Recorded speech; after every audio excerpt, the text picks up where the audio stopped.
It is something that's been practiced before it was ever actually articulated as restorative justice.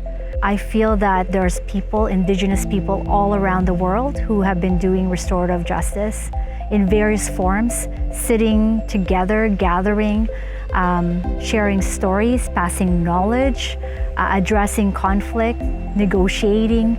I think that those are all things that have been practiced by Indigenous people across the world for a very long time. And so for me, I think it's a way of life. It's a way of being together in a community. And that's what restorative justice truly means to me.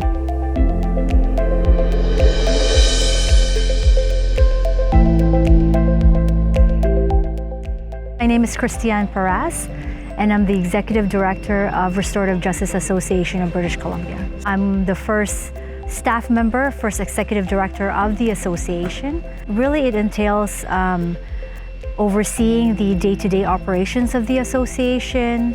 I'm also going to be tasked with connecting with the members of the association, hopefully supporting and bridging some relationships between stakeholders and those that are practicing restorative justice across the province, and really working to support the growth and development of restorative justice across the province. I have been in restorative justice for 20 years, since 2001.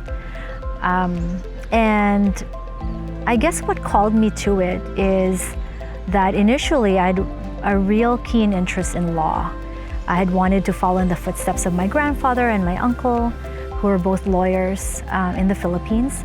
And as I was preparing and looking at applications for law schools, I came across a book called Changing Lenses by Howard Zerr. And restorative justice just really resonated with me. And I think as a young immigrant settler, I was looking for community. And in what I read, it seemed like community was a really big piece of the puzzle around justice.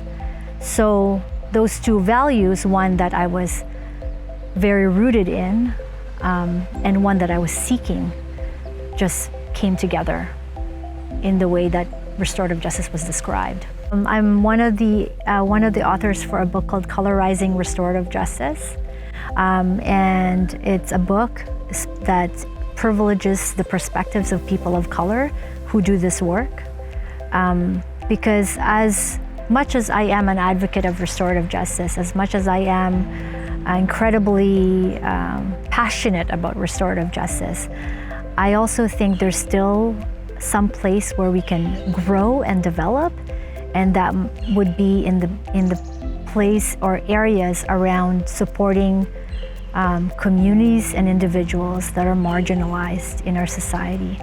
And how can we make restorative justice be accessible for them as well? And that applies to me as a woman of color, as a person who came here as an immigrant.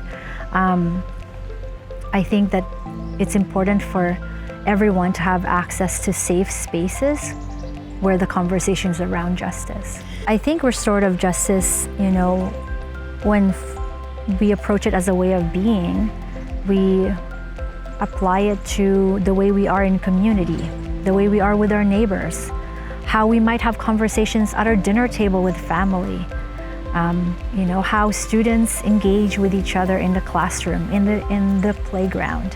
And so for the approach of it being as a way of life, it extends beyond just it being a process in a courtroom or in a mediation. Perhaps restorative justice is an opportunity to revisit values or reconnect with values that somehow we've lost touch with.